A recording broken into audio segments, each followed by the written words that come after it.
Okay, what's going on, everybody? My name is Mangg,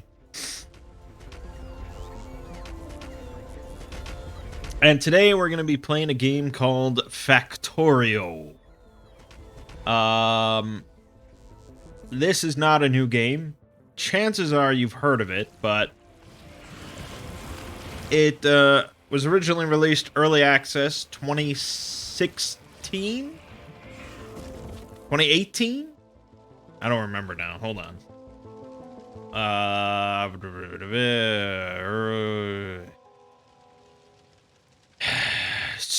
2016. It got released fully 1.0 in 2020. So we're even, a couple years after the actual release of the game. So it's not new, but it's new to me. I did a stream, like a variety stream, a little while back, where I was like, I want to just try out Factorio. I've heard good things about it. And the stream went okay. I kind of bounced off of the tutorial a little bit, and it was just like, okay, I mean, it seems fine. I don't know if it's really my kind of thing. It seems sort of like a logistics nerd kind of dream, and I don't know. That's not really me. But recently, as in 5 days ago, I've been getting into the Archipelago randomizer thing, where it combines different randomized games. And one of the games that thing supports is Factorio, which you will probably see at some point. And so I was like, oh, that seems really interesting. I should give Factorio another try and really try off stream, off camera, just try and get into it and see what I can get out of it. And I have played it obsessively, like really obsessively over the last 5 days. And initially I was iffy about making any sort of video content for it, because unlike RimWorld or Cataclysm, I'm just not sure how much like emergent gameplay there is in Factorio. As far as like, RimWorld, it's a story generator, there's always something going on, something happening, events, and your colonists and different biomes, there's always something different with each time you play it. Cataclysm, obviously, I mean, there's just so much to do in that game, so much that can happen, and so many different ways to play, and blah, blah, blah, blah, blah. Those two games are just super easy to make videos for. Factorio, though, I wasn't sure, because the goal is always kind of the same, and your general outline of gameplay is fairly the same, at least like the first half of the game, from what I've experienced. But I decided, okay, I'm going to make one little series about it because, frankly, I just like explaining things. It's my job.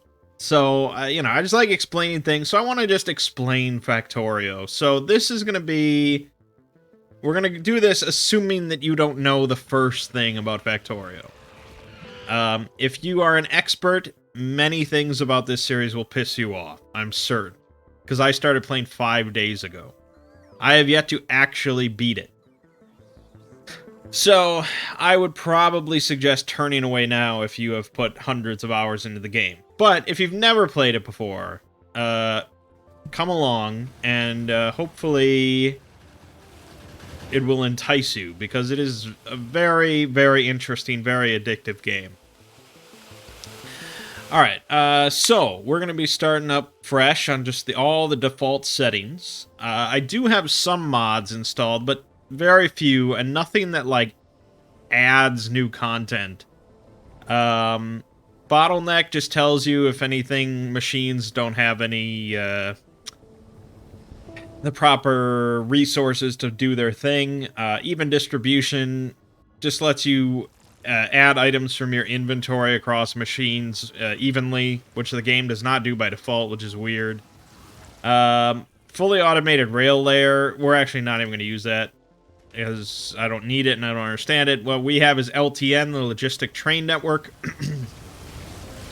So this allows you to have basically a logistics network of trains. So all your trains go to like depots to wait until they get a request for resources from a request station, and then they'll go to the provider station, which is like a mine or something like that, and they'll pick up a bunch of things, and then they'll go to the request spot and dump it all off. That's not how the trains work normally. The trains are fairly simplistic comparatively, but the LTN network, I mean, it's crazy. Hopefully we get to that. Power grid, comb, squeak through, just like a couple quality of life things. Yarm resource monitor, I don't even know how to use it, so we'll probably ignore it. But basically, yeah, I love mods, but until I actually beat the game normally, we're not messing around with adding cool stuff. Actually, we'll leave this on because I don't want to restart the game. All right, new game. There's the tutorial. Depending on how slow you are initially, this tutorial can take like 5 or 6 hours. But it is decent. I mean, it doesn't really hold your hand that much, but it teaches you what you need to know, and yeah, it's not bad. I think it's probably better than it used to be. There's various scenarios that change kind of the objectives or how the game plays.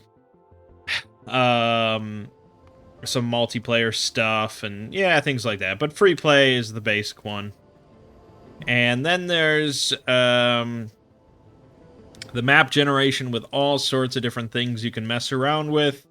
Of how it gets generated with resources and enemy spawning and blah blah blah. There's some various presets like Death World.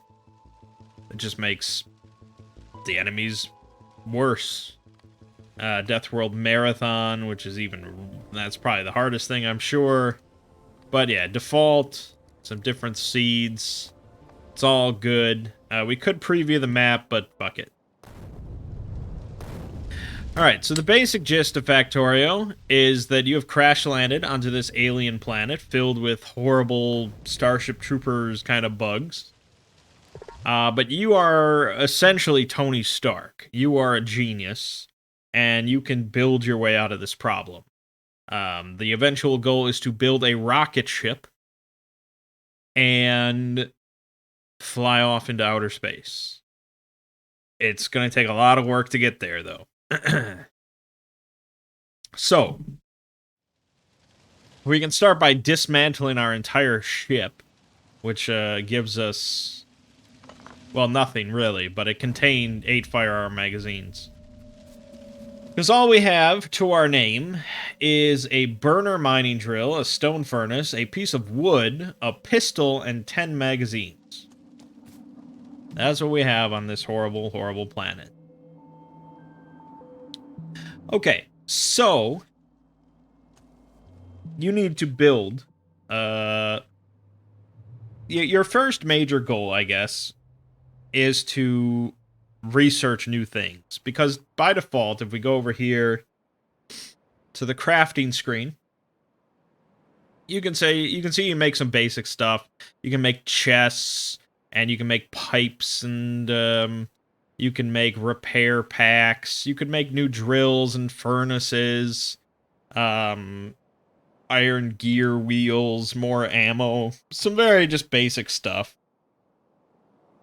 But obviously you need to research new stuff in order to get to the rocket. So, in order to research, it's a little bit different than you might expect. First, you need to construct some labs. Each lab takes 10 iron gear wheels, 10 electronic circuits, and 4 transport belts. Once you've placed a lab and powered it with electricity, you need to feed it science packs, which are like these red thing, automation science pack. This takes 1 copper plate, 1 iron gear wheel for each one. And the labs consume this in order to further your research. So if we look at the research available in the game, it's fairly extensive. There's all sorts of fun stuff in there. But the first thing we want, the most crucial thing in the whole game, is automation. Key technology for automatic mass production. And we can see that this takes 10 red science packs, each taking 10 seconds to consume. So, right. So we need to get the lab, and we need to get the science packs. So, iron gear wheels, electronic circuits, transport belts. Essentially, as you can see below that, what that breaks down to is 36 iron plates, 15 copper plates. You get iron plates, copper plates by taking iron ore and copper ore and smelting it in a furnace. So, there you have it. Now, you could just build the furnaces by mining stone. You could mine the iron ore and the copper ore and put it into the furnace by hand and take out the plates and build this all entirely by hand. But obviously, we want to be a little bit more techy than that. So first things first, we're going to take our burner miner drill. And we're going to put this here on the edge of this iron patch. So this will mine iron, but it has no fuel currently. So the fuel that it takes is either wood or coal at this point. We do have a piece of wood, but we probably want coal.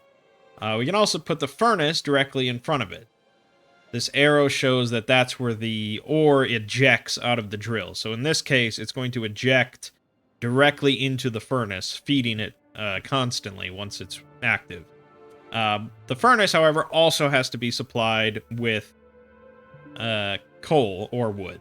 So for the time being, we're going to be hand managing this. Now, ideally, you'd get some rocks in the area that you can mine coal out of.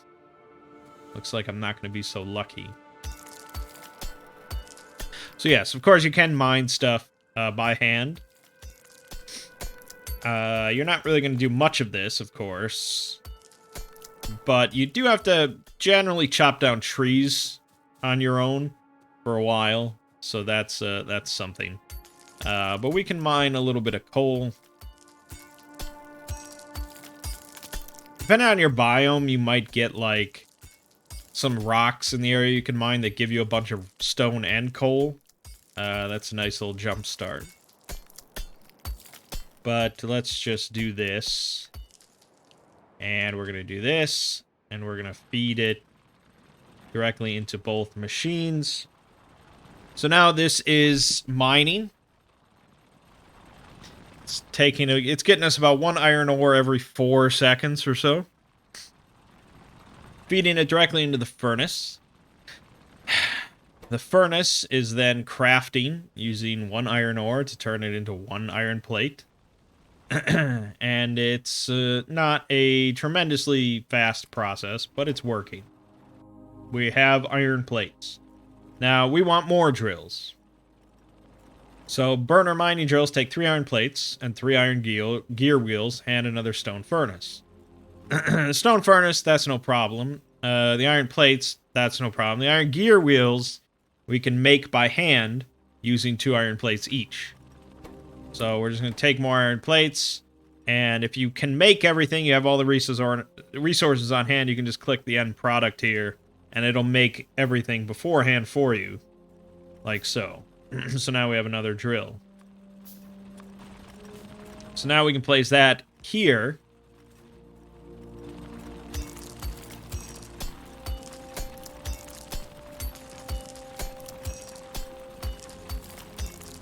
And put some coal into it. And now this will feed coal. This will mine coal up out of the ground and feed it directly into this machine. Keeping this constantly supplied, and we can take excess out of this for other purposes. But now we're mining coal. It's still not quite perfect because, of course, we still have to feed some things by hand, but it's getting there. We're getting there. Okay, so now we can make 2 more burner mining drills. Let's go ahead and do that.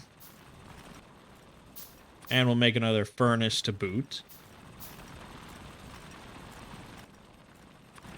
And we can basically just repeat this process.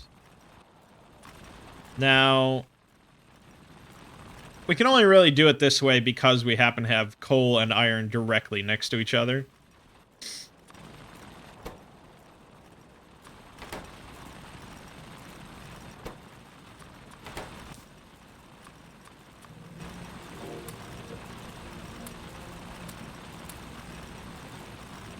But that will that'll feed into itself.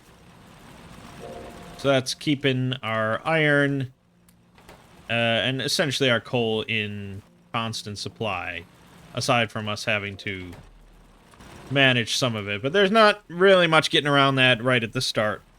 There's not much point getting around that right at the start, I should say. We're going to be moving on fairly quickly from this. Alright, so that's that. We're going to want to make more drills because we also want to get copper going. We don't need as much copper in life early on compared to iron, but we do need it. So we're just going to put this here. Put a stone furnace in. Let's just get some wood real quick to get it started.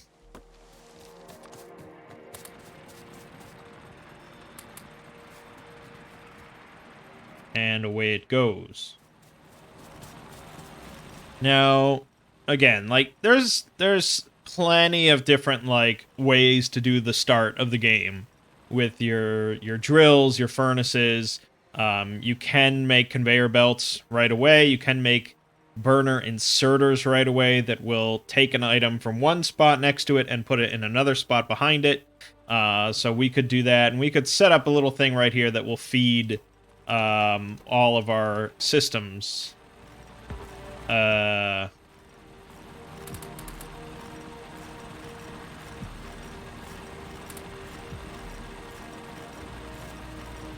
Without us even touch anything. And obviously we're going to get to that sort of stuff. I just don't really feel the need to do that right away. And you don't have to open the inventory either. There's faster ways to do... There's faster ways to do everything. Alright, so... Like I say, we want to get science going. So we need electronic circuits, which we need copper for. So that's working. We probably could set up... Shit. Probably could set up another drill there. And I know some people just, like, make 16 drills right at the start because it really just gets them going. But I don't really like to extend that much effort, because I know this is all going to get trashed very shortly. So I tend to have a slow start because of that. It is definitely a lot faster to just keep expanding this quickly. But I am a lazy person. Alright, so we need electricity if we're going to be using labs. It doesn't work without electricity. So that's where steam power comes in.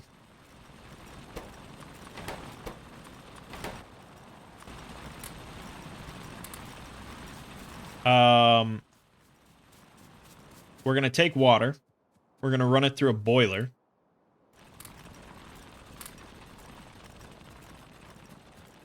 And then the boiler is going to run it through a steam engine, which will then convert that into electricity for us.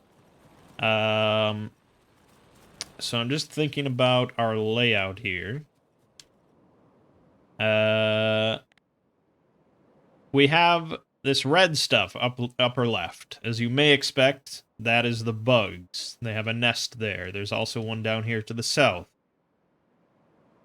It's better to not have them at all visible on your initial screen, but this is perfectly workable. How the bug attacks work is pretty simple. The more devices and machines and whatever you add to your base here, the more it adds to your pollution, which is this big cloud around us. This isn't, like, constantly expanding, so if you do nothing, it'll never move beyond this. As far as I'm aware, that's what I've seen. I mean, I spent like 10 hours working on a train network, not building anything else, and it never really expanded. But as you add more and more, it expands. And once this pollution hits a bug nest, it will trigger an attack, and they will come for you.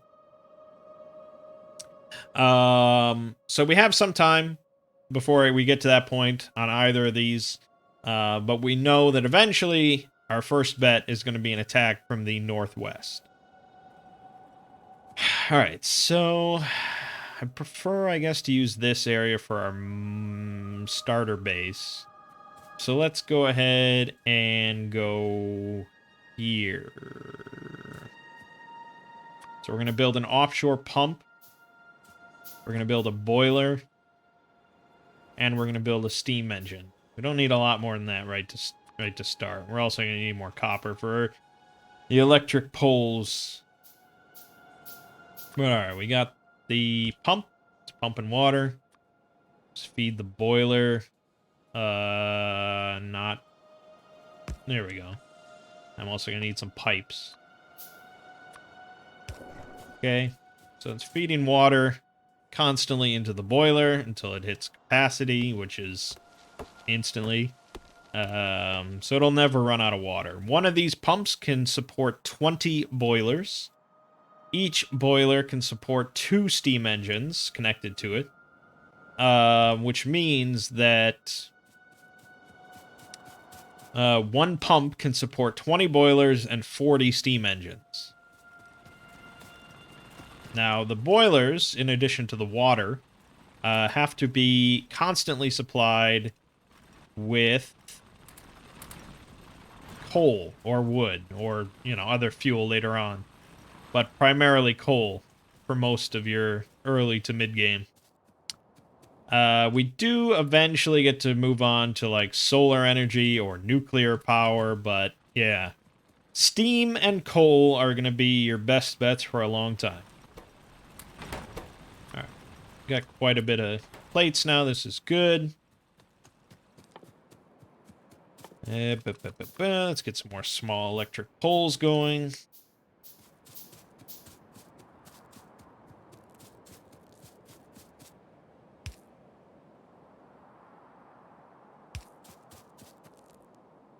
Alright, and just run these poles over so that we have electricity wherever we please.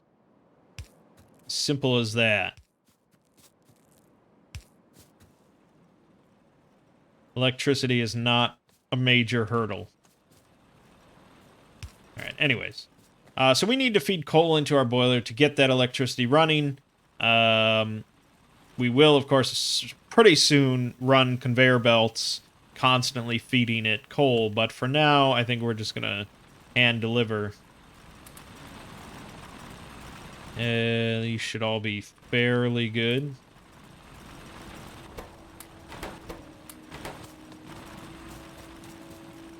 And that's okay for right now.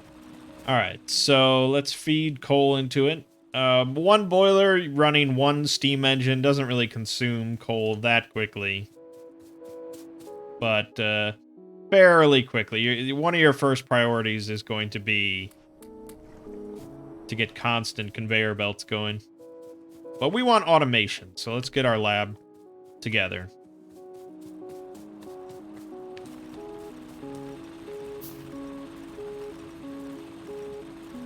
Alright, I think it's a good time to talk about blueprints. This is a feature not enabled by default when you first start up a game. I didn't really want to do that. When you first start playing Factorio for your account, it's not enabled. You cannot use blueprints. Maybe you can use blueprints yourself, but you can't import blueprints, which is what plenty of people use it for. Basically taking other people's like plans and importing them so that you can just kind of pop down the plans and then just build you know, what they have done.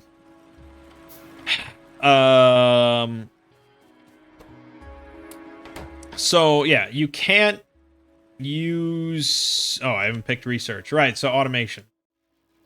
And that'll start working. We're going to need some more of those. You unlock the ability to use blueprints.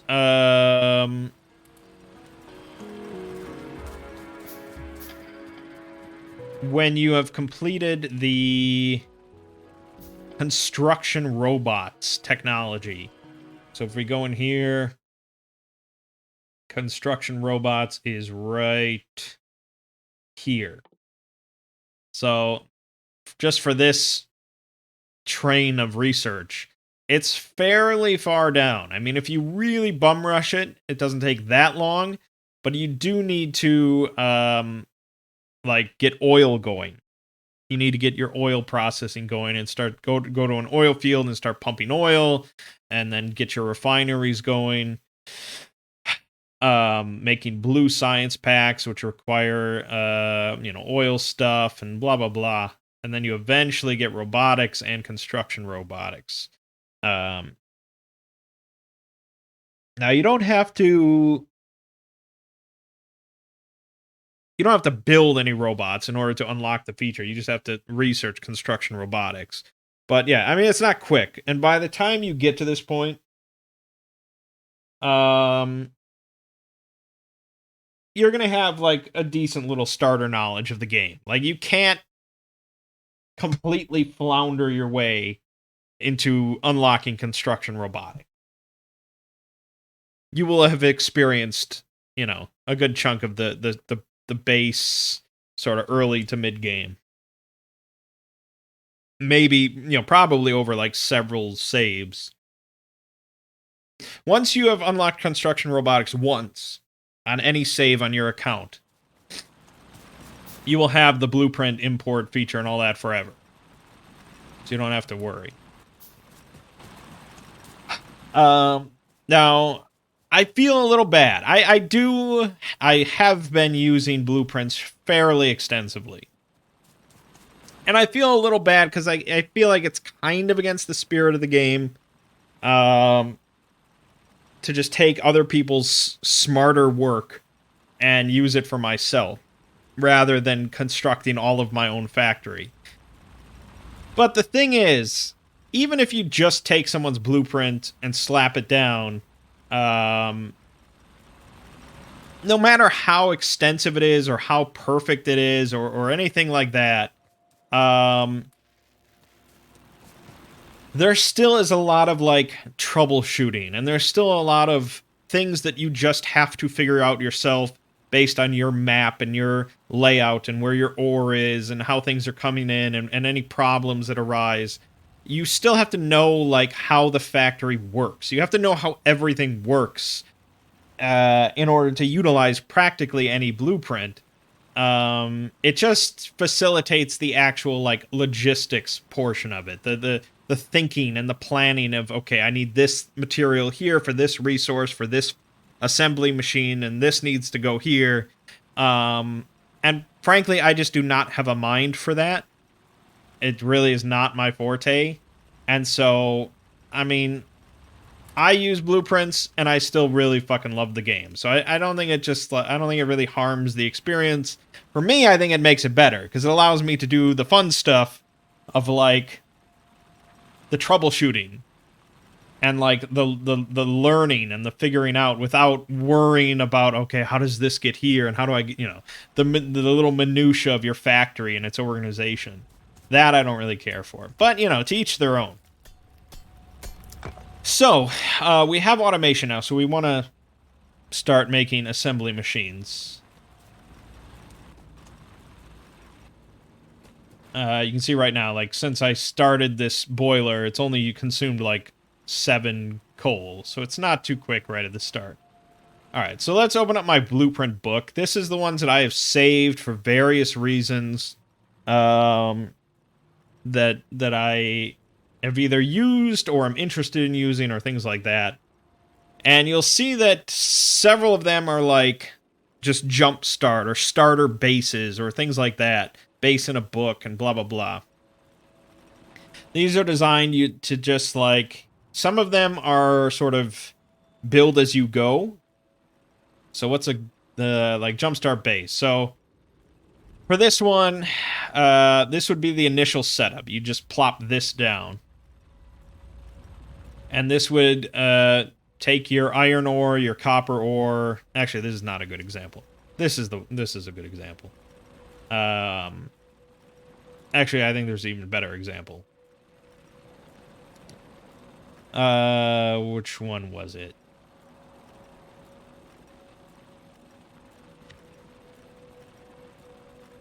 No, there was one that really... This one. Alright, so this one. This might be what we started with, like, right away. And we had just some drills mining iron, coal, and copper, and we'd put the furnaces down, put some inserters down, and we would just put the stuff in boxes, and they would handle that. I don't know why there's an electric one in there, but regardless. Then you'd go to this, and you'd take that same stuff that you started with, but then you'd add on more stuff. So you'd add on some assembly machines that make conveyor belts for you, and gears for you, and science for you, and it would feed it directly into a lab.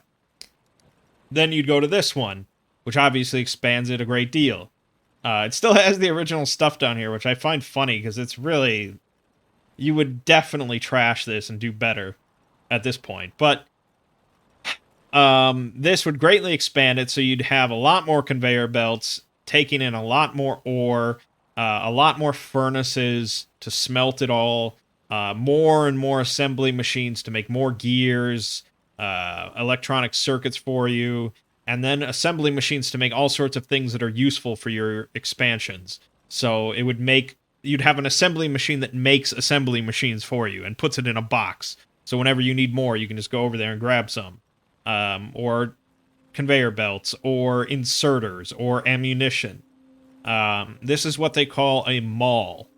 This is a very small, early mall, but the idea is that you go shopping. You know, whenever you need something, you have everything that you could want or need to use is in a box already made, rather than you having to, like, hunt down some ingredients and make it in your hands by yourself. So that's all very good. So some of them sort of build up like that, and then some of them just, it's basically just like, plop this down at this point, and then you just build it. So this is the one I used with my... No, this was like 2 saves ago I used this one. This one's pretty solid. I liked it. It makes some of the stuff that you're definitely going to want. The inserters, red inserters, blue inserters. It makes drills for you, which is good. It makes the 3 different kind of conveyor belts that you'd want. It also makes turrets for you. And then you'd expand it to include steel products. So this would make, like, the big electric poles, and it also includes the science area for you. I mean, it's pretty solid. Last game, I used this one. No. Yes. No.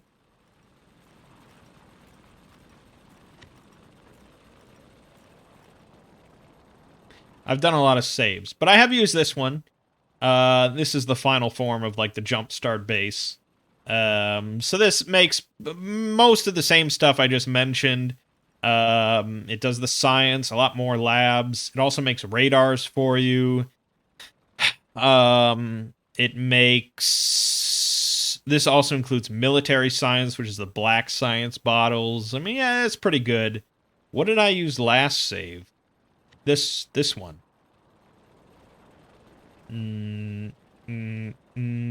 Yeah? Yes. Yes, this is the one. So this one's, really expansive as far as just, like... I mean, you show a new player this, like, most new players do not think on this sort of scale. And I definitely did not think on this sort of scale when I started. But, yeah, I mean, you use all this. It's a lot of it's a lot of furnaces. But it's making just a lot of stuff. But I found this one kind of inadequate in the mall area. It does not make... it doesn't make train tracks, which I really like. It doesn't make any of the red belts, which I really like. And you can add on all this stuff, and it is, like I said, a little shameful that it's like, oh, it doesn't make everything that I want. It's like, well, fucking set it up yourself, doofus. But still, if I'm gonna go through and be a little bitch, and use a jump start kind of base pre-made, it might as well have everything that I want. So now I'm looking at... maybe it was this one I thought could be interesting. Does this make everything that I want? No?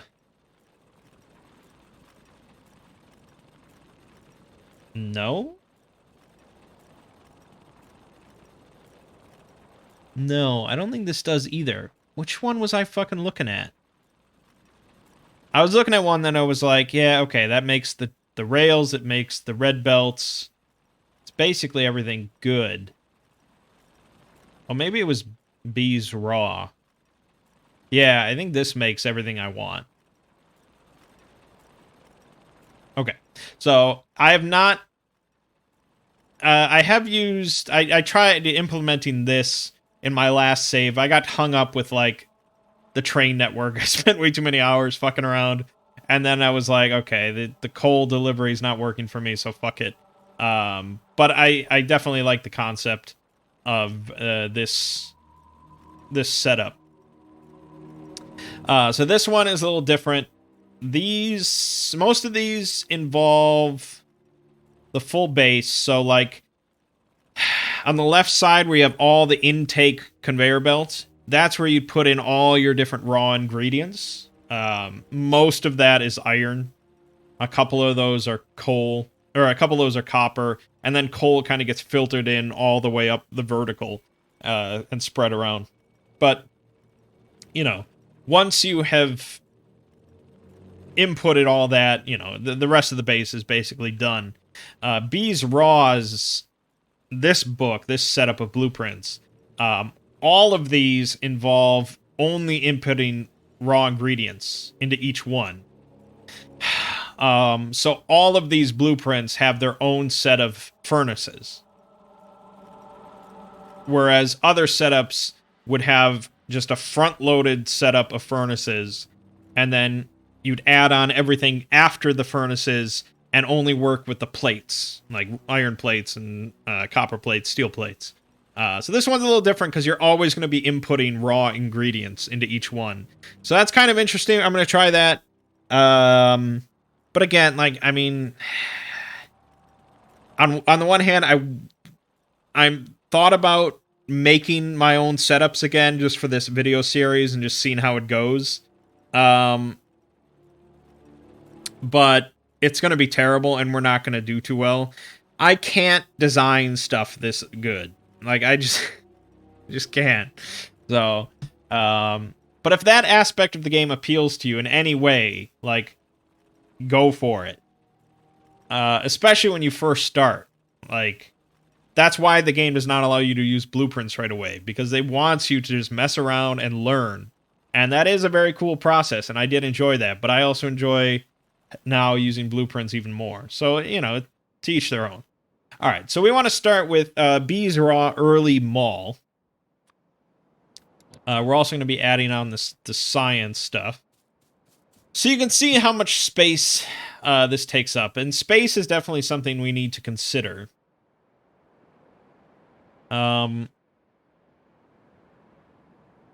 Basically, I mean, from what I understand, I have yet to actually implement this.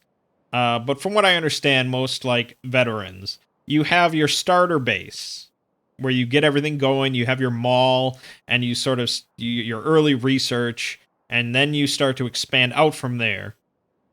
And eventually you build your big base elsewhere, like your mega base that everything feeds into. And that is not at the location of your starter base. I have yet to actually move my base. So far, everything I've done has just been feeding into my expanding starter base. But, you know, we'll see. But with the expanding starter base, we do want a lot of room. Because it is going to get big.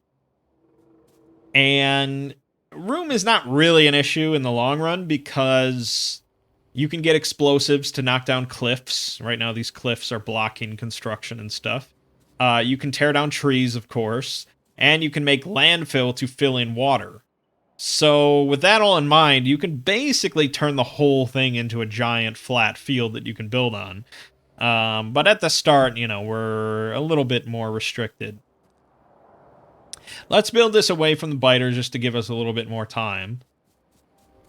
And we want it to be fairly close to our ore, so we don't have to make too many conveyor belts right away. And keeping in mind that with this setup, we're going to be constantly feeding more and more raw ingredients into it. We want room to expand, probably near the ore patches. Although, we are going to get the trains going, so we are going to bring in ore from elsewhere as well. But let's start with right... here. Okay. Now we've placed the blueprint. It's all there for our luxury of crafting ourselves, plopping down things where they need to be. And the blueprint serves several uses. For one, obviously, it tells you where things need to go. That's the most important. For two, some things are preset by the blueprint. So like this assembly machine is already marked as being for copper cable. That means that when you place an assembly machine there, it will already configure it to be making copper cable. You don't have to set it yourself. So that saves a bunch of time and hassle, and also helps in understanding how the blueprint works. The third reason we can't access now, and that's construction robots. Once you have construction robots available to you, and they have a blueprint near them, and they have the resources available to them, they will construct the blueprint themselves. And that's awesome. That is fantastic. But we're a ways away from that, and I've talked a lot of time. But like I said, our pollution has not expanded at all, because I haven't built anything. So all I've really just been doing is wasting your time. Alright, let's grab some iron plates. Let's grab some copper plates, and we're going to start constructing our starter base. So, as I said, iron is more important than copper, so we want to get that going. We also need to get coal. And we're going to need a lot of furnaces. So if there's any other rocks, we can break these. Some easy stone. This one actually has the stone intake, which is very nice. My last save, the base did not have any easy means to make rails. And the troubling thing with using a pre-made blueprint and trying to add something like that onto it is that, you know, these factories that people have designed are designed in a very specific way, so that all the resources go where they need them to go. So trying to then combine three different things either is very difficult or just really, really shitty looking. So I'm glad that this one includes, hold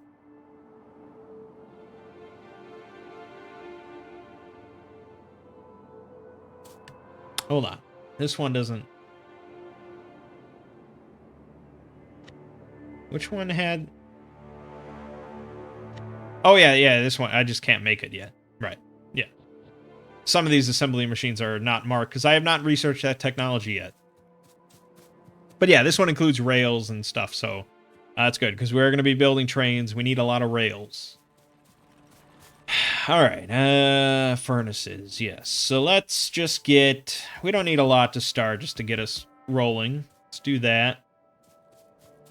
And we'll get that going. That going there. We're going to need a lot of inserters. Luckily, we can make 96 of them. But we also need transport belts and, more importantly, electric mining drills. So let's get... I don't know, 6 of them. Make a bunch of inserters and then a lot of conveyor belts. And he'll be making that for a while.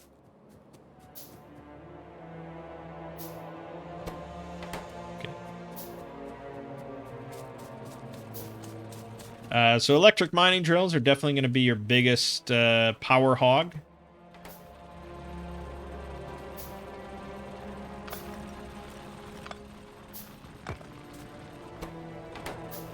Early on, each electric mining drill consumes 90 kilowatts of power at full strength.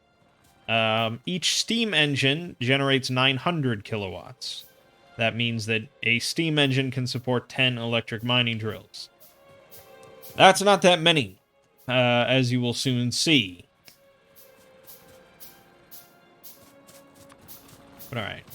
Now, there's definitely plenty of schools of thought on how to arrange your electric mining drill. I think most people starting out just do like a straight line. And that is certainly effective. If you look, you can see on the right side the expected amount of resources you're going to get from placing that drill in that location until it's mined out. So here's 11,000. Down here on the edge, it's like 3,000 or so. In the middle, you can get up to like 30,000 maybe. And there are some denser fields and things like that. But yeah. So, I don't know. 8.5 is probably good. 12, 16. That's all pretty good. And we're going to need some more electricity. Fuck. These little electric poles have a small range with which to function. But there you go. Then we're going to place some conveyor belts along where these arrows dump out the ore. And now you get to see the effect in action, the mining. They will continually dump out iron ore onto the belt. And, oh yeah, we need to research logistics. Let's work on that. Alright, so let's explain belts. Your basic conveyor belt moves fairly slowly. And every conveyor belt is essentially 2 units wide. Pretty much no matter what the object is. If it's on a conveyor belt, it takes up 1 unit of space. And the conveyor belt is 2 units wide. So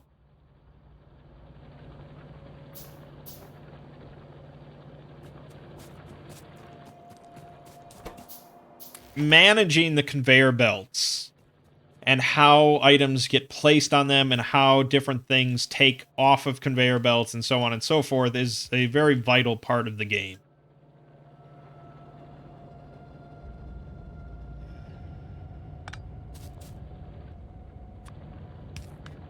Because you're gonna be soon become very familiar with these inserter devices. Basically, they take objects from behind them, or wherever, where this line is, and they place that object on the other side of them where the arrow is. Inserters can take items off of either side of a conveyor belt. So if the inserter is right here, it can take ore from either the left side or the right side. So that's important, because those could be 2 different objects. One type on the left side, one type on the right side, and whatever it's feeding into takes both types. You're going to see this soon when we do coal, iron ore and coal. So it can take from both sides. When it places, though, the other side, if it's placing onto a conveyor belt, it always places it onto the far side. So with this arrangement, the inserter would place whatever item it's putting down onto the right side of the conveyor belt. And if you had an inserter on the other side placing, it would place it onto the left side. They're both placing it as far away from them as they can. So that's, again, also very important and essential. You can see here with this setup, this inserter right here is going to be taking both iron ore and coal. They're both going to be on the same belt. It's going to be feeding both of those into the furnace. And then this inserter is going to be taking the iron plates out of the conveyor belt and putting it onto the right side of this belt. This one over here is going to be placing it onto the left side of the belt. So they will both fill up the belt, and that goes on and on and on. And that's much more efficient than just having one line of furnaces, because you essentially want to saturate every belt. You want every conveyor belt to be filled with something, whether it's coming in or going out or whatever it is. If it's on a conveyor belt, you want it filled. That's ideal.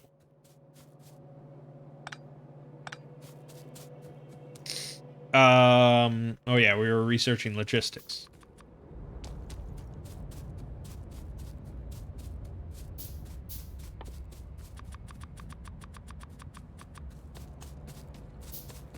And this would have gone faster if I built a second lab and actually had kept up with my science, but c'est la vie. Alright, let's dismantle this. Our boiler is almost done, and we're going to want to build a second steam engine soon. But right now it doesn't matter too much.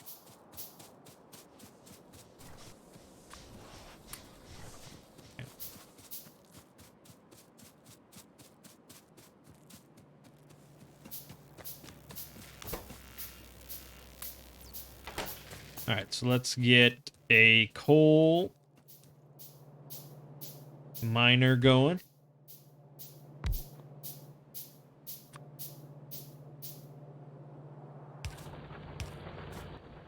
And we're going to run this down.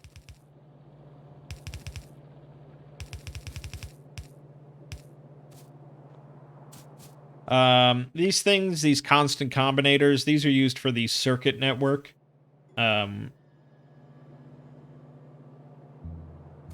Which is sort of like the sort of signal network. Like you can do all sorts of stuff. There should be. Let me check down here. There should be. I can't imagine there isn't. I wonder if this... Oh, maybe because I haven't researched circuits yet. But the most simple example that really everybody should learn how to use is you hook up an inserter like this one right here. Okay, so this inserter is going to be taking conveyor belts that this machine assembles and putting it into this box. And it will do this by default until this box is full, which is a lot. That is 3,200 conveyor belts. You don't need that many, and it's a waste of resources. I mean, you might eventually need that many, but you don't want it to be doing that. Now, you can set a limit to the box. So you can just restrict the box itself and say only 4 slots can be used. That's an easy, simple way. I figured out how to do that.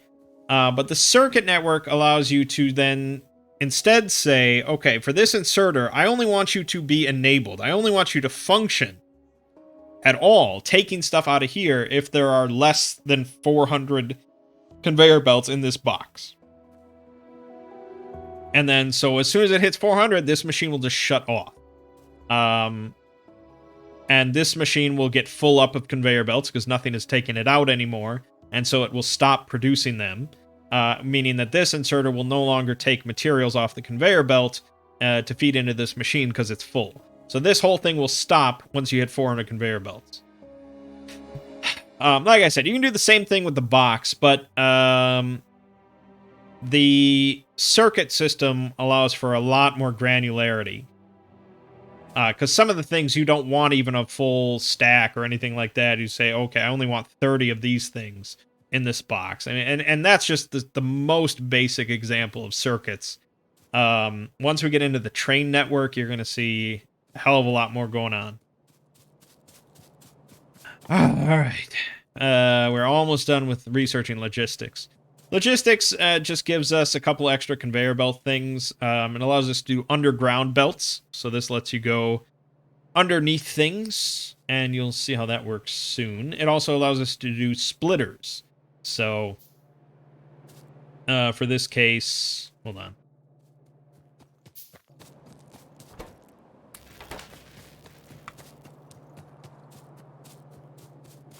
So for this case, we're going to be feeding one conveyor belt of iron ore into this splitter, and the splitter will evenly send half of it to the left and half of it to the right, which is what we want. But there's all sorts of little tricks you can do with splitters and underground belts and conveyor belts and so on and so forth. You're going to see all sorts of stuff. Yeah, this seems to be a fairly typical design of furnaces and conveyor belts for the intake. All right, we got logistics done. I'll get started on military so we can get a submachine gun. But all right, we want underground belts. Definitely gonna need that. Also gonna need a lot more of these. All right, so we're gonna. So when you place one end of an underground belt, you then can extend it down, and an underground belt can go up to 5 spaces.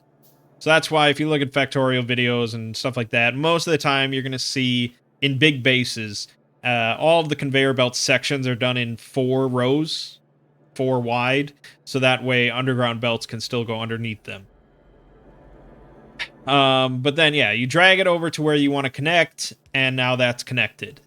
And it is physically underground.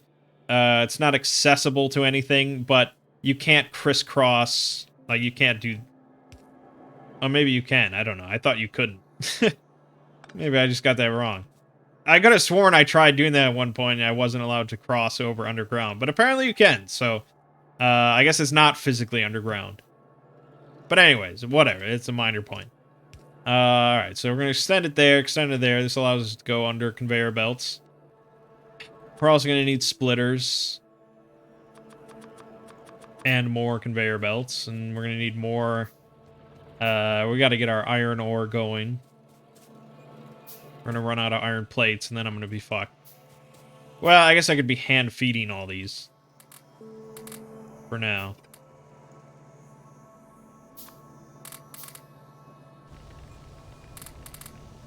Yeah, so even distribution allows you to do stuff like that.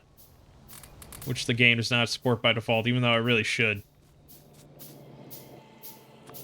Alright, so we're going to curve here. This is going to feed into a splitter. So the left side of the splitter right here, this is going to feed coal into both of these conveyor belts for this line of furnaces. But then this one going underground is going to continue on, and this is going to feed the one that we're currently working on. And then there's another splitter in order to repeat the process. And then this splitter will split our coal along the left and right side. And if we do this, you will start to see this in effect. Like so. We need more conveyor belts, but...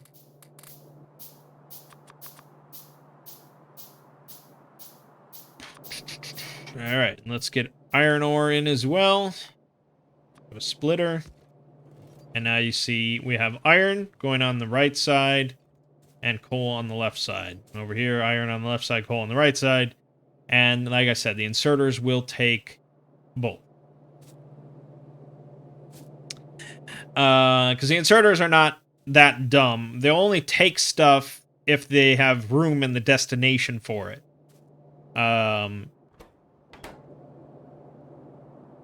So they're not just constantly feeding stuff into other places that don't need it or can't use it. So it's all good. Alright, now we need inserters. I have 8. I'm not sure why this didn't get built. We also need electricity here. We're going to need more of those. And this is all going to be fairly ugly to start, but get the idea.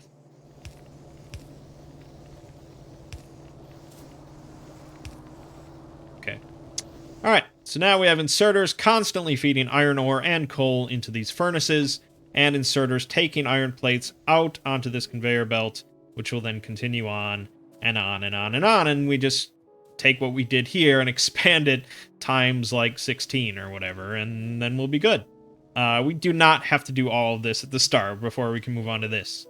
But I just want to get some production going so we can get more conveyor belts.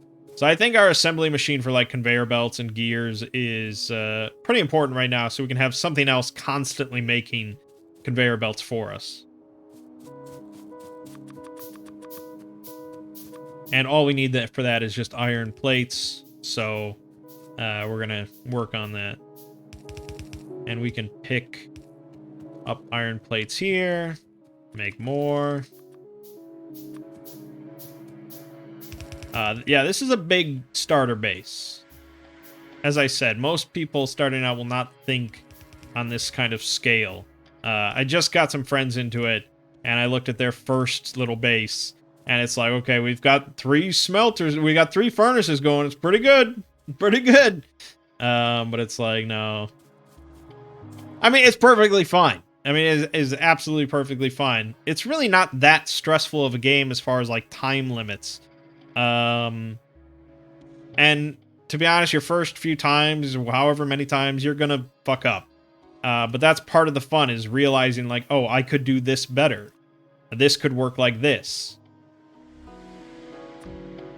Alright, so need a couple more things, more iron, get some of this going, get some more inserters going.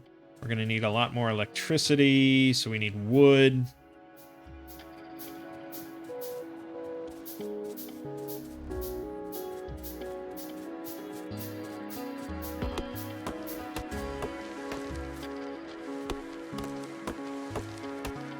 But that's why it's so addictive. Why it has, like, so much potential for hours and hours of gameplay is just, there's so many different ways to do things. Like, not necessarily so many things to do, I guess. It's just, there's so much possibilities in how you accomplish everything. Based on, you know, your map and your resources and your layouts and so on and so forth.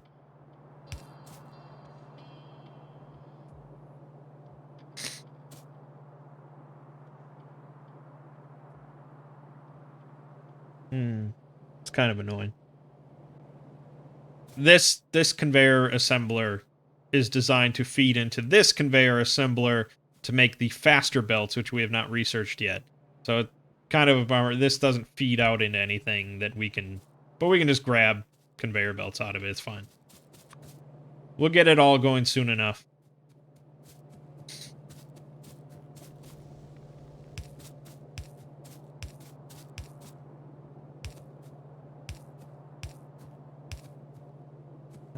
Are we gonna make it?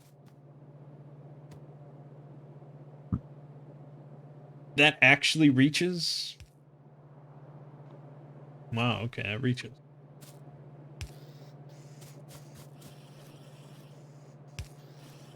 Alright, it is functioning. So, yeah, the assembly machines. This inserter is constantly feeding iron plates into this, which is constantly making iron gear wheels, and is constantly feeding them into this. Oh, yeah, I see the problem. So this also needs iron plates, which normally would be fed here. We're just going to feed it ourselves. Common occurrence early on. Alright, so that'll just make conveyor belts for us for now. Okay,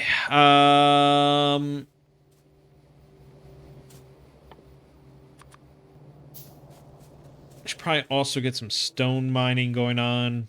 So we're gonna make a lot of fucking furnaces. So let's take an electric drill.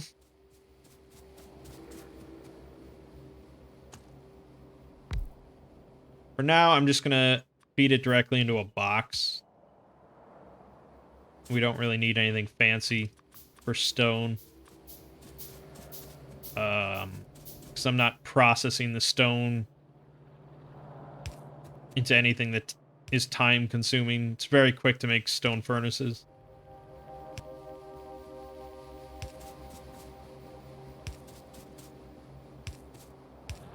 All right, there we go. All right, so you can see we also can make long-handed inserters. This base does use them fairly extensively.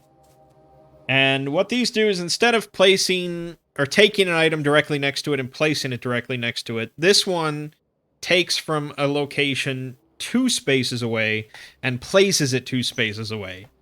It's not configurable. You can't have it take or place less than 2 spaces. But most things, like buildings and stuff like that, are all at least 2 spaces wide. So this inserter and this long-handed inserter can both feed into this machine from next to each other. But you can see that this inserter is taken from this conveyor belt next to it. The red one is taken from the conveyor belt 2 spaces away. So, yeah, long-handed inserters, very useful for designing a base compactly, I suppose. It's certainly doable to not use them, but you know, it's a lot more convoluted. You're a lot more likely to get, like, spaghetti conveyor belts that are just all over the place, feeding things in and out, and that's what happens to a lot of new players. Alright, we ran out of coal in our boiler, so let's feed that, and then probably set up a conveyor belt over to it. So, the most basic design, actually, we should have a blueprint for it. I think this is mine. I actually made this. But it's a very... No, it's a pretty shitty design. I've seen better. So that's what I made. Alright, I guess I can show it. So this is what I just used. I made this at some point, and I was just like, alright, I might want this in the future, so I just copied it. It's sort of the basic design. You have just a line of boilers running off of the pump, so they're all being fed water from the one pump, and then each boiler has 2 steam engines coming off of it. Then you're going to have a conveyor belt going along the length of the boilers and inserters that feed coal into the boilers. This is the basic design. But this looks ugly, so let's take somebody's better one. Which is probably... does this have a good one? I didn't think so. The one I used last... Oh, maybe it's this one. Yeah, oh no, it was probably this one. Alright, so this is a much more attractive design. So, yeah. I think this is good. So, normally you can't place this blueprint because there's obstructions, because I've already placed some stuff and blah, blah, blah. But if you hold shift, then you can place it regardless, and it'll just omit whatever is offending. But this is good. This is good. So this is what we're eventually going to have. This is quite a bit of power. This will last you for quite a while. I think this is 30 megawatts? Well, this is 1.8 for 2, so 3.6, 7.2, 9. Oh, maybe it's only 18 megawatts. Okay, yeah. Still, 18 megawatts is quite a bit. It's quite a bit. Okay. So we want... Actually, we might be okay. We're okay on power for right now. Let's not worry about that. Look at all our iron plates. It's a thing of beauty seeing a full belt. Look at it. So, of course, we're going to grab a bunch of those.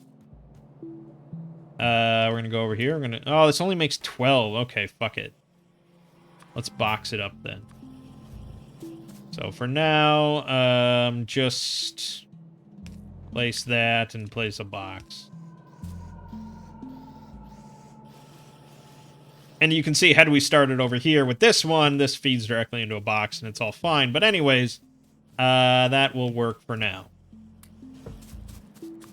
And we're going to want to make more on our own. Yeah. So, yeah, with this many furnaces, I mean, this is a shit ton. Even for me, this seems like a little... It's just a lot. But yeah, I mean, we're gonna use it all. But for this many furnaces, we're going to need a lot of ore. Maybe... No, I guess this is copper. Yeah, this probably should be okay, this patch. But we're going to mine it out fairly quickly at this rate. So, we're going to want to get trains going. Coal, yes. So, let's go up here. Let's make a for one boiler and one engine, we only need one drill. And there are, speaking on that matter of how much you need, there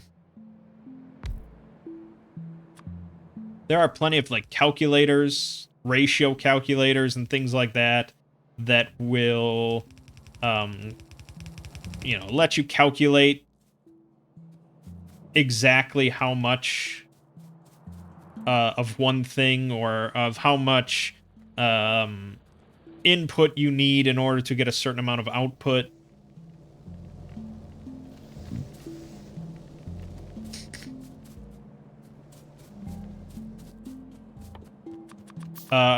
So far I have not relied on any of that, but again, that could be because I use other people's blueprints that have already used those tools to figure everything out. The only thing I've really learned on that side of things that is in my head is that for science, for red and green science, you want 5 red assemblers for every 6 green assemblers.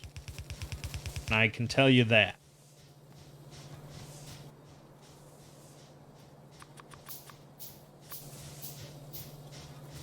Alright. We are not mining shit because it's out of electricity. Yeah, if you don't keep your electricity going... yeah.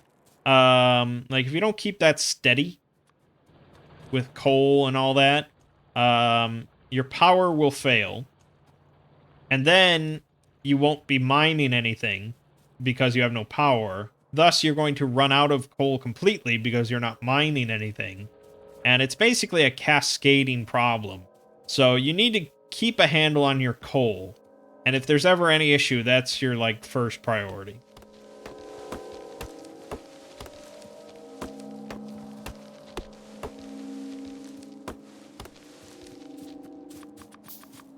We can see over here our box of stone now has, oh boy, over 200 stone. That's quite a bit of furnaces. We're going to need a lot more than that. But all in due time, you can't really rush it. Or I can't. But alright, that is now mining coal for our boiler. We should be okay on that front until we build more steam engines. Okay.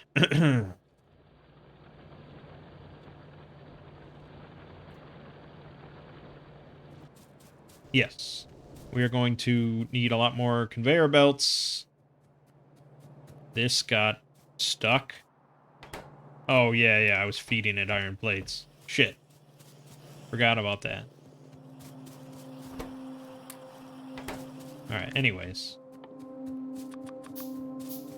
Let's get copper going. We do want to get science going because we are going to be continually polluting... well, not continually, but we're going to be polluting more and more with everything we add here. So, this pistol that we have is not going to cut it against any sort of, well, for that small of a base, it probably wouldn't cut it, but I want a submachine gun.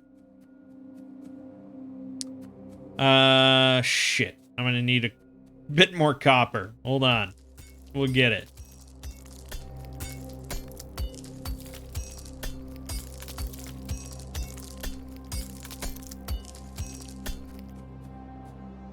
Yeah, and we gotta smelt this.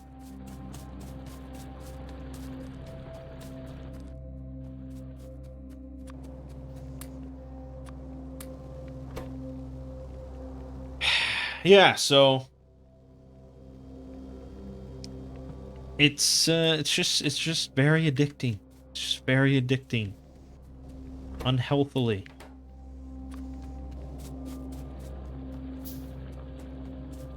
And it's funny because much like RimWorld, I just really didn't think it was my kind of game, but hot damn.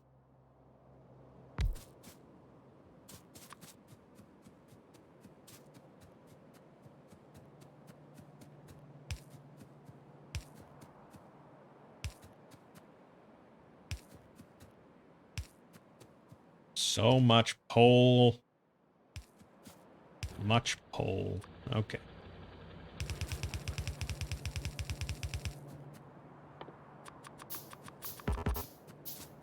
More iron. More conveyor belts. The factory must grow.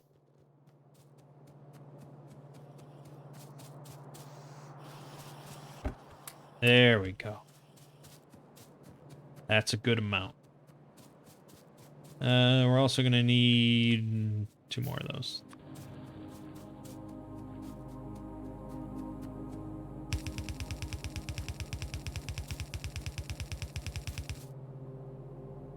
So I'll be the first to admit that this like long stretch of conveyor belts across the ground, it's ugly.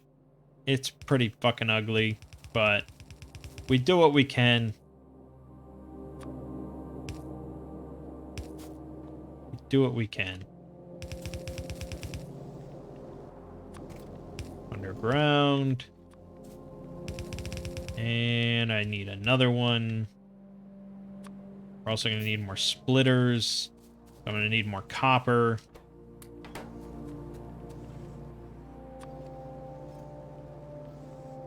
Oops. Let me just grab this ore and feed it in.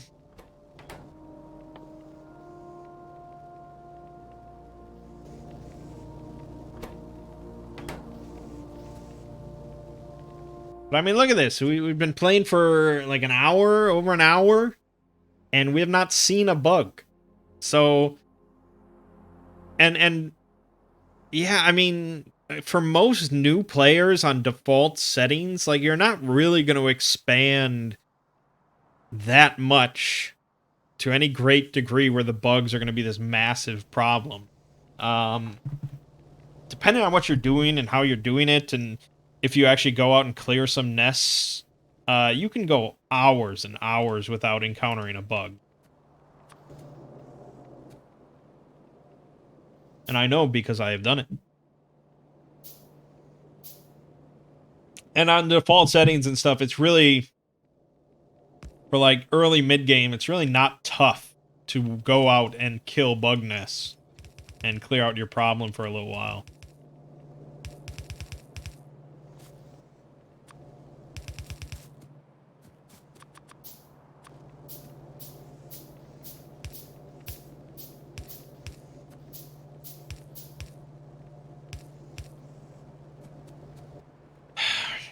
Electricity. We're gonna need coal. So we need another underground belt. Let me just grab this. Need more belts. We need that.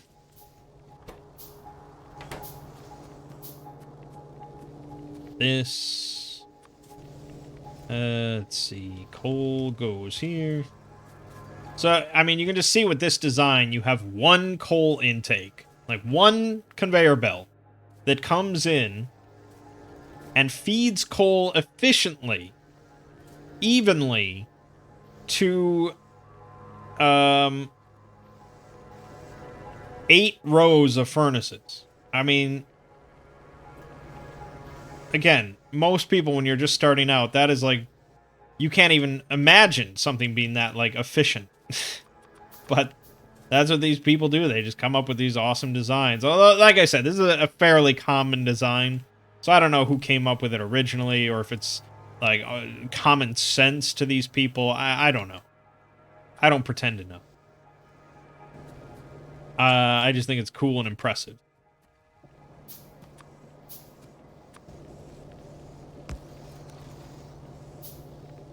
Whoops.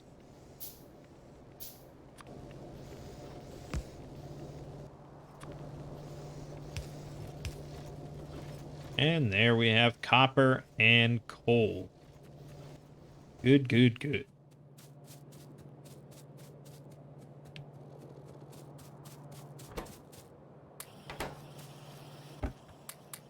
Okay. Yes. So at this point, we probably just want to fill out the rest of our lines. Just to get more assembly machines going. So then we can actually get science going and so on and so forth. And we can more easily, rapidly expand.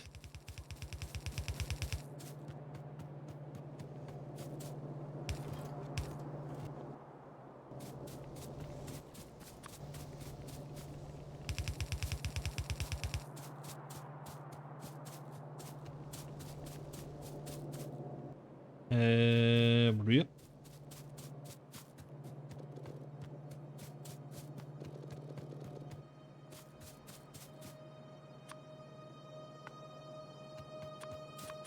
Yeah, so like I said, you basically always want every belt to be full if possible. So like right here, you see this where the coal and iron is full. And it is like more or less stopping, like the mining is stopping on this side, things like that, because it's full up and it's being consumed at a rate where it's constantly being full up. That's essentially what you want for most things. Because that means it's constantly at peak productivity. Assuming there isn't some mistake or blah, blah, blah, blah, blah.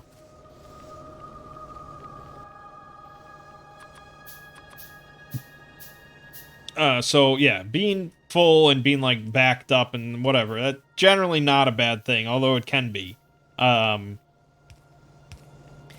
And that's why you sort of have to know what you're doing with the factory. You have to sort of know how the game works, and you have to be able to see where there is a problem, if there is a problem, and you have to be able to troubleshoot it and kind of work your way backwards.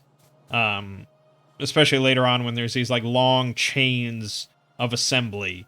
And so it's like, okay, I'm not getting enough blue science. Why? And then you go back and it's like, okay, I'm looking at a blue science machine and it doesn't have enough of this. So, okay, why does it not have enough of this? So you go back and you look at this machine. Okay, this doesn't have enough of this.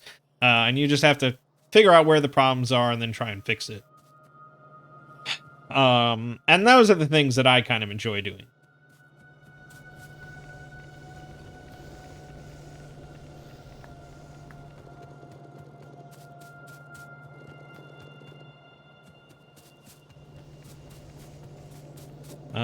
All right, so we want to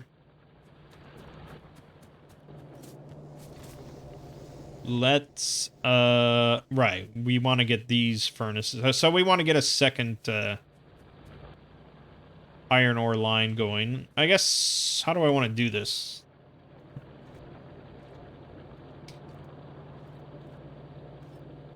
Well, the easiest way would be to just split here.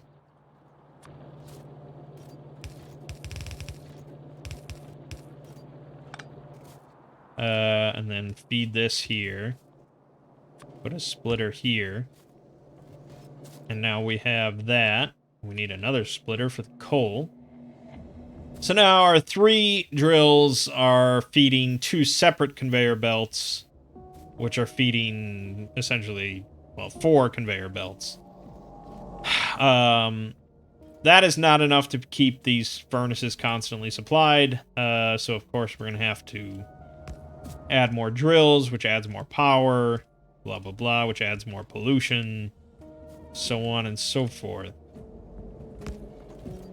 But the factory must grow.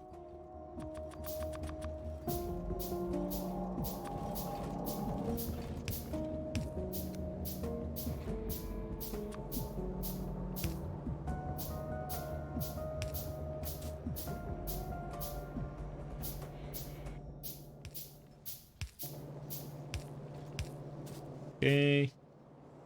More poles. Here, here, here, here.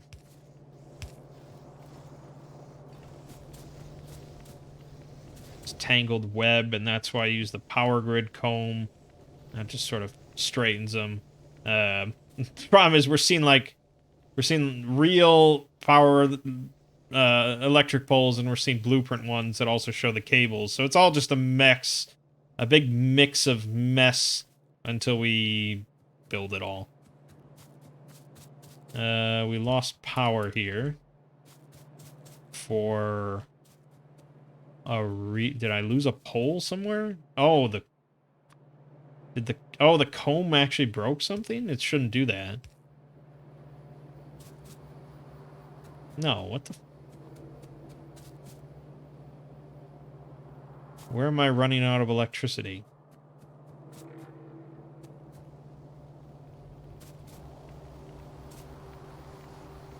Oh, this is not connected to this. See, yeah, that should be connected. And it's not? Now it is.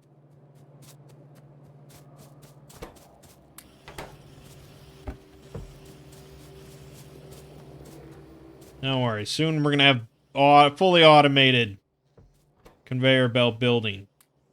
Don't worry. Let's get that going. Bit. And we're going to need a lot more electric poles for that. And again, I mean, this sort of, I mean, it's tedious, right? But it's also like, it's the kind of tedious that you just can't tear yourself away from.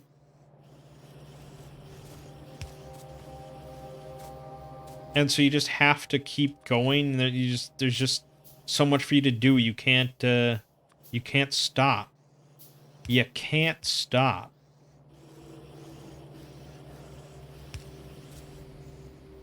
We need an assembly machine, which needs more iron.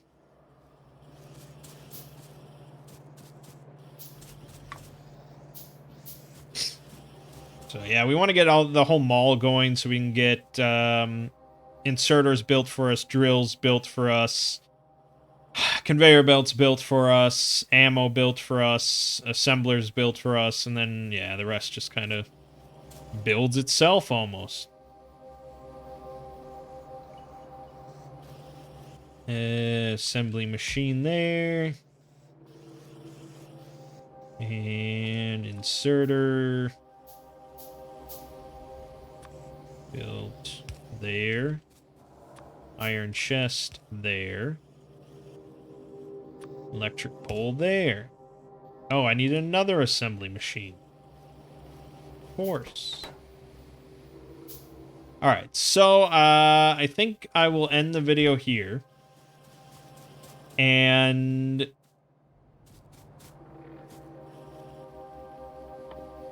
I don't know.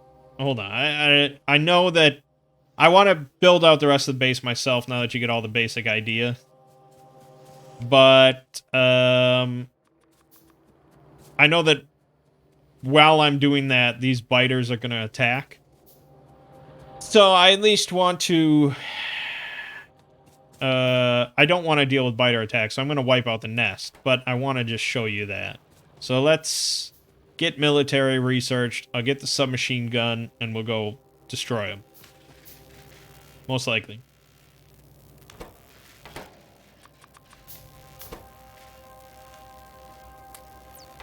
Shouldn't take too long. Let's build some more ammo, some light armor.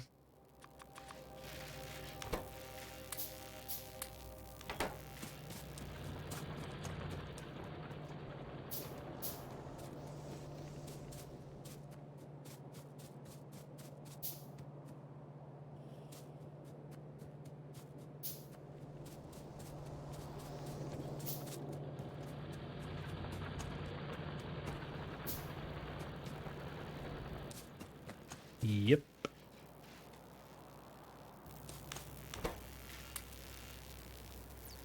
Takes a little while. Guess I could be doing other Could be expanding the conveyor belts while we research. Yeah,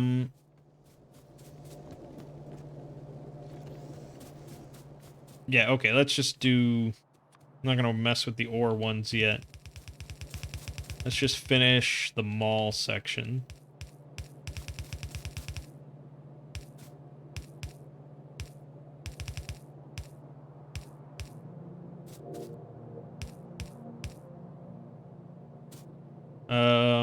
So yeah, it's like, I understand all of this in theory. Like, I get how it all works, I get how it all functions, and really, compared to all the later stuff, this is not complicated.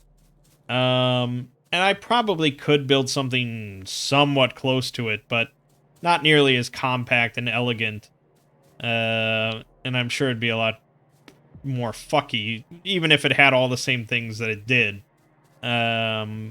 But why? When I could just lay a blueprint, you know? Alright, let's get rid of that.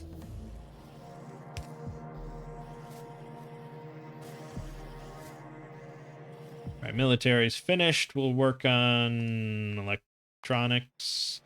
And let's get our submachine gun going.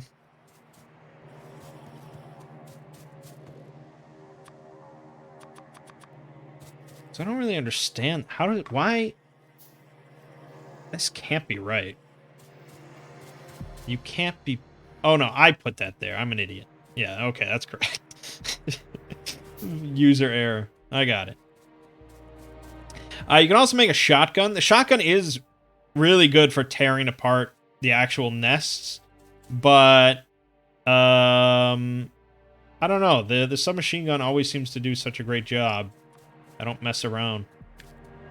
Let's grab some more. We'll make some more ammo as we go. Let's go tear up the fucking nest.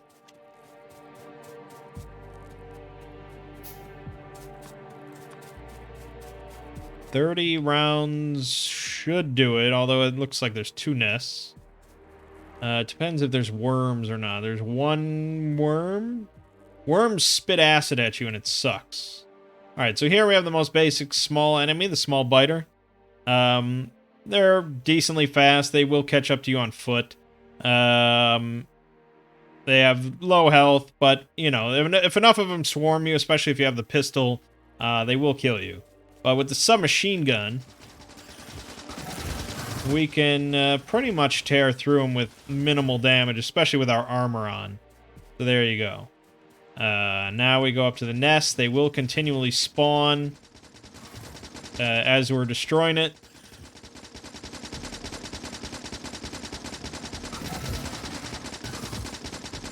It's auto-aim for the most part. You just kind of have to aim in the general direction or like hover over what you want to shoot. And there you go. We got 1. We are going to run out of ammo. The worm would spit at me if I was close enough. I ain't giving it the chance.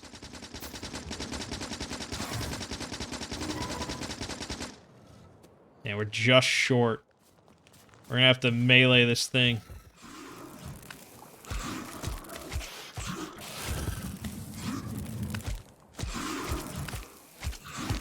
Fuck.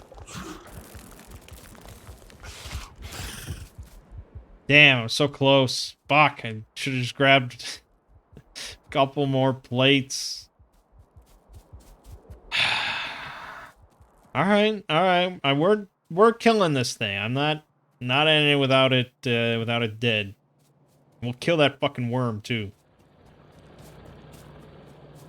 So of course we will have a machine to make ammo for us and for our turrets.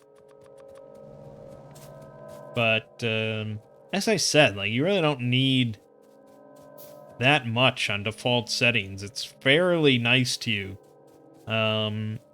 And supposedly they eventually evolve into some real nasty stuff, but I've only ever seen the medium biters, which are decently tough.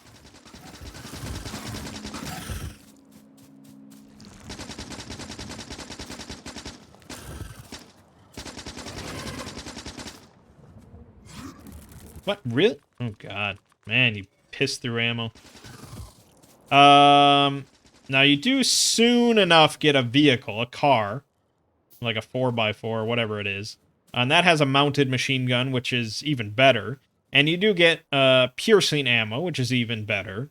And eventually you get a tank, which is awesome, because it gets like cannon shells and a flamethrower and all sorts of stuff. Die, bastard. Alright, good. So, I mean, we have a lot of fog of war here. We can't really see. There could be all sorts of nests, like, just on the periphery there. But this one will attack soon enough. By then, I should have a couple turrets. Shouldn't be too much of a problem. Alright. This is a solid enough start. We can definitely just keep building off of this. So I'm going to end the video here. I'm going to build out the rest of this whole base. And I will resume the next video when this is all done. Actually, I noticed something right now that I didn't even think about. And that's the science. And I said that we were going to build on the science. Oh yeah, that's the raw system that this has. So for this, we would add on B's raw red science. Which looks like this. So this will... this will take iron ore, coal, and copper ore, and you just feed those into those belts,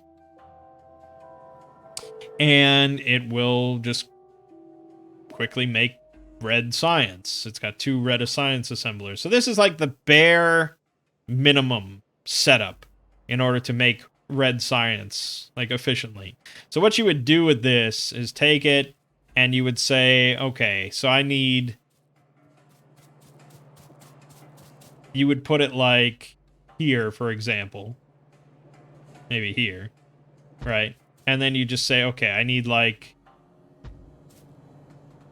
maybe 3 of them. Okay. So then they're all in a line, and you just feed all of your iron ore and coal here, and all of your copper ore and coal here, and they would go down the line, and so it's just very modular. Then, after that, say we would want, well, this is the tier 2 version, so this is with the upgraded furnaces and upgraded assemblers, but, you'd say the green one. So now we need green science, because we are going to need green science pretty soon. So for this one, you have to feed in iron ore, and coal, and down there you need copper. So you might put this at a similar place, like here. So that'll, well, maybe like here, because you don't feed coal into the left side? Or is that a mistake? Looks like it might be a mistake. I think that other left belt is meant to be coal.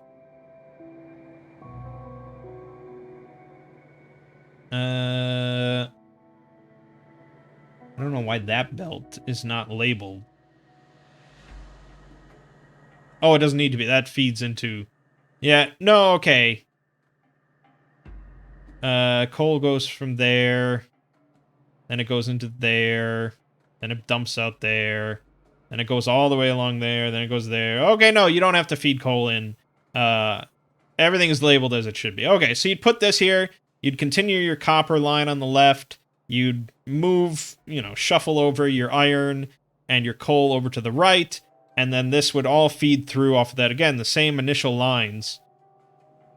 And do it that way. I don't think any of these are meant to feed over here. So I think, yeah, we'd continually just move over and over and over to the right as much as we need. Because then eventually you would take... here's black. The black science.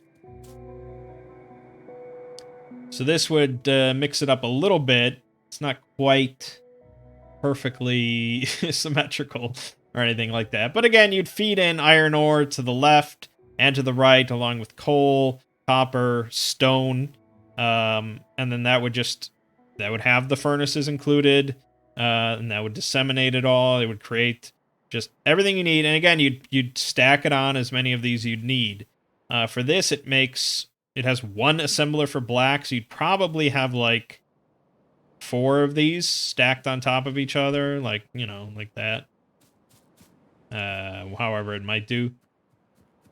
And so that's how we're gonna do things for this save. I mean, I haven't done that before with constant raw inputs of ore, but I'm very interested to see how it goes. It's gonna be a lot of reliance on ore, because we're just going to constantly be smelting new ore. So this forces us to get our train network going fairly quickly, which is why I'm glad that this setup makes rails for us automatically.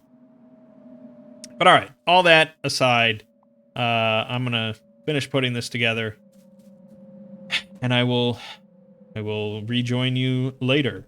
But for now, my name is Mangg. Game watching has been Factorio, and I will see you fine folks in the next part.